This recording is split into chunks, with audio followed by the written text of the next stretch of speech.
Segundo Crônicas 32, Senaqueribe invade Judá. Depois dessas coisas e dessa verdade, veio Senaqueribe, rei da Síria, e entrou em Judá, e acampou-se contra as cidades fortificadas, e intentou apoderar-se delas. Vendo, pois, Ezequias que Senaqueribe vinha, e que estava resolvido contra Jerusalém, teve conselho com seus príncipes e os seus homens valentes, para que se tapassem as fontes das águas que havia fora da cidade, e eles o ajudaram.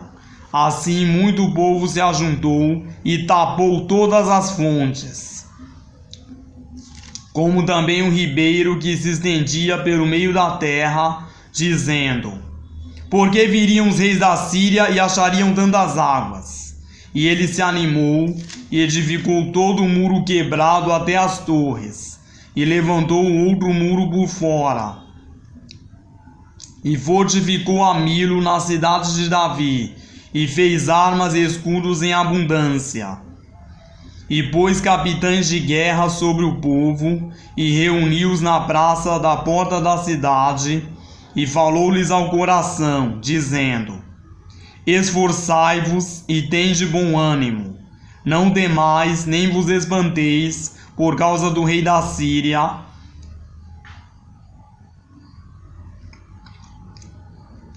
nem por causa de toda a multidão que está com ele, porque há um maior conosco do que com ele. Com ele está o braço de carne, mas conosco o Senhor, nosso Deus, para nos ajudar e para guerrear nossas batalhas.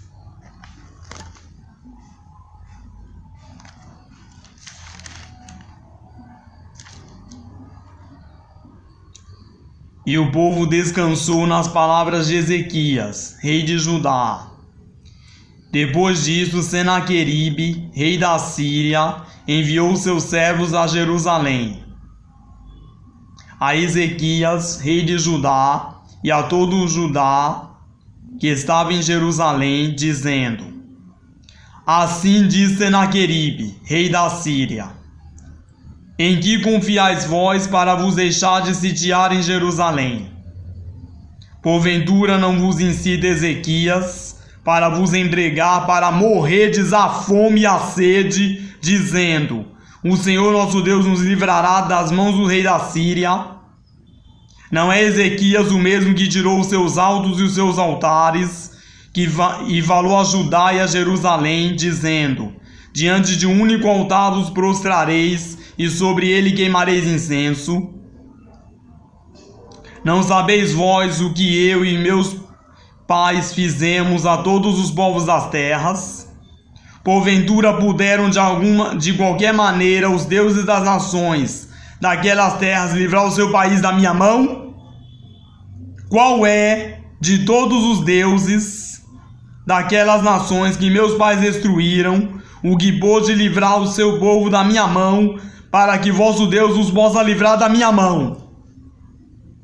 Agora, pois, não vos engane Ezequias, nem vos incite assim, nem lhe deis crédito, porque nenhum Deus de nação alguma, nem de reino algum, pôde livrar o seu povo da minha mão, nem da mão de meus pais. Quanto menos os poderá livrar o vosso Deus da minha mão.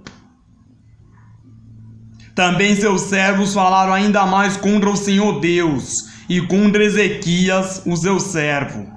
Escreveu também cartas para blasfemar do Senhor Deus de Israel, e para falar contra ele, dizendo: assim como os deuses das nações das terras não livraram o seu povo da minha mão, assim também o Deus de Ezequias não livrará o seu povo da minha mão.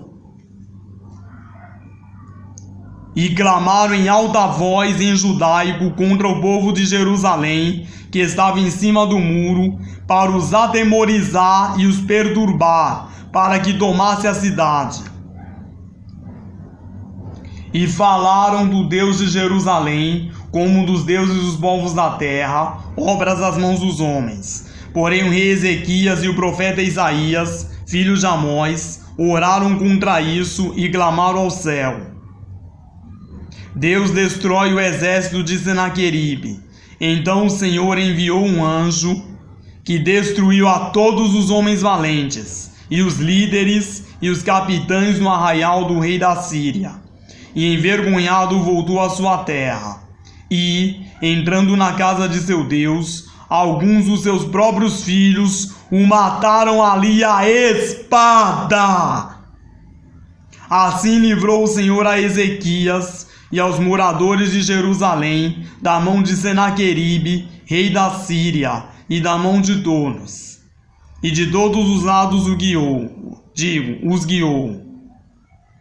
E muitos traziam a Jerusalém presentes ao Senhor, e coisas preciosíssimas a Ezequias, rei de Judá, de modo que depois disso foi exaltado perante os olhos de todas as nações.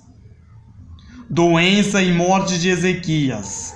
Naqueles dias Ezequias adoeceu mortalmente, e orou ao Senhor, o qual lhe falou e lhe deu um sinal. Mas não correspondeu Ezequias ao benefício que lhe fora feito,